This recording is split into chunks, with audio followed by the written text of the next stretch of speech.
everyone, welcome back to Art a la Carte. Today I'm going to try something a little bit different, which is a pen and ink illustration, and then for color I'm going to use watercolor. The look for this pen and ink illustration that I wanted to go with was something that had some really good ink line detail. If you've seen like Beatrix Potter's Peter Rabbit illustrations, you'll kind of understand what I'm going for.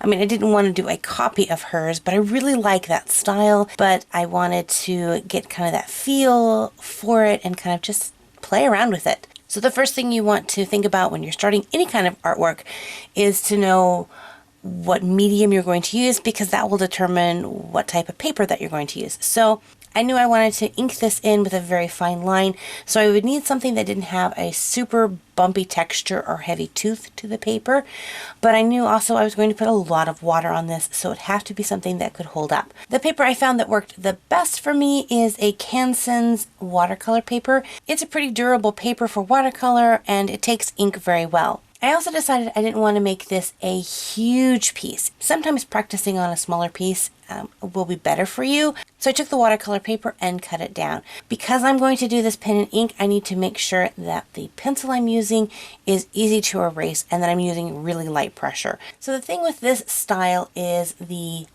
attention to detail, and also creating a picture that has a lot of overlapping. I decided to go with a cute little fairy holding a little ladybug, and then surrounding her in a little garden of flowers and leaves and grass and all sorts of that kind of fun stuff. I highly recommend that if you want to do plants and things like that, to really look at reference photos to go off of. And I will tell you, even though I liked how everything turned out, I didn't look at reference photos for the flowers. I thought, hey, I know what a pansy looks like. It turns out, you guys, I don't know what a pansy looks like. As I was beginning to add color to this piece, I thought, I want to look and see what kind of variations on color for the pansies there are. So then I looked at the reference photos and realized that the flower petals are actually wrong for a pansy.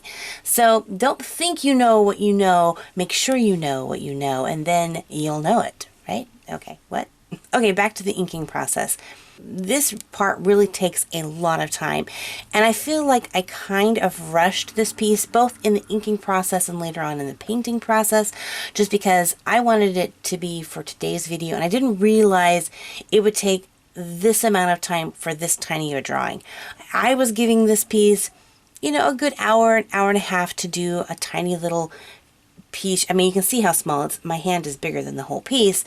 But this ended up taking like two and a half hours, 3 hours for what I got done. I probably could have put in another hour, maybe even 2 hours into this piece if I could have budgeted out that amount of time. But unfortunately, then you guys wouldn't have gotten a video for today, and that wouldn't have gone over. So this is kind of a practice piece for me. I learned a lot in the creating of this piece myself. One, it takes a lot more time to do these tiny little illustrations than I thought it would. So be patient with yourself and go in with the fine detail. Another point is a super duper fine point ink pen. The one I'm using is a Sakura Micron, and it is a 005. It is like the finest one they have out there.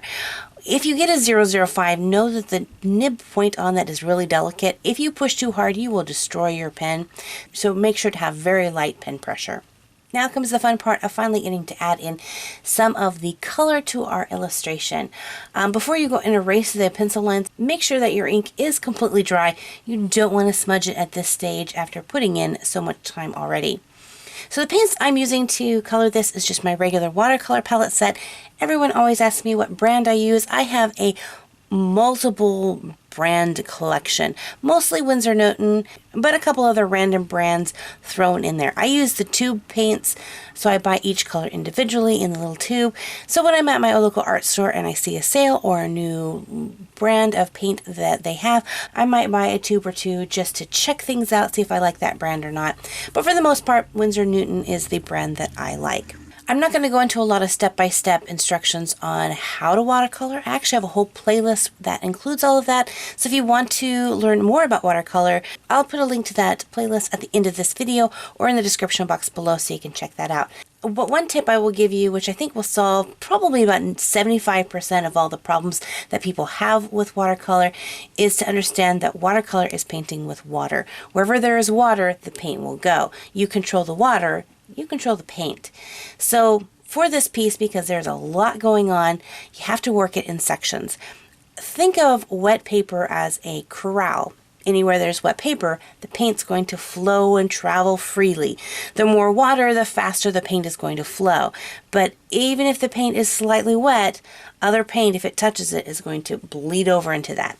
That's the biggest problem people have with watercolor, is that it gets muddy really fast. And that's just generally because maybe you've painted the skin this beautiful skin tone, then you bring this beautiful green leaf up next to it and the two touch. If the skin tone paint is still wet, then the green paint from the leaf is going to bleed on over. And if you slowed this video down, you'll even see, even with my piece, there's a couple times that happens.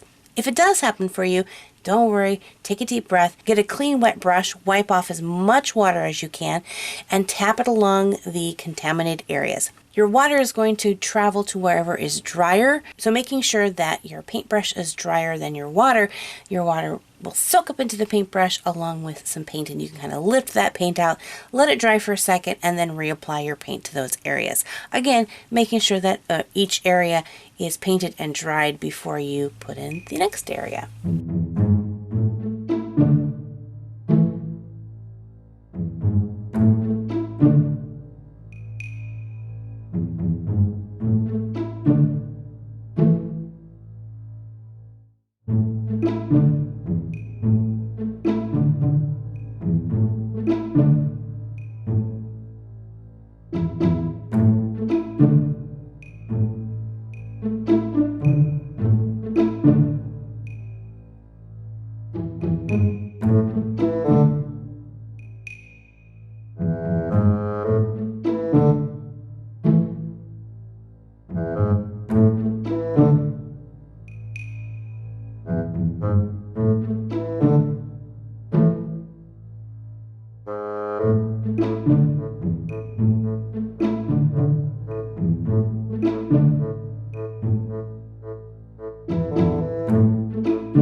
In the end, I really like how this piece turned out, but I'm excited to give it another go and play around with this kind of style.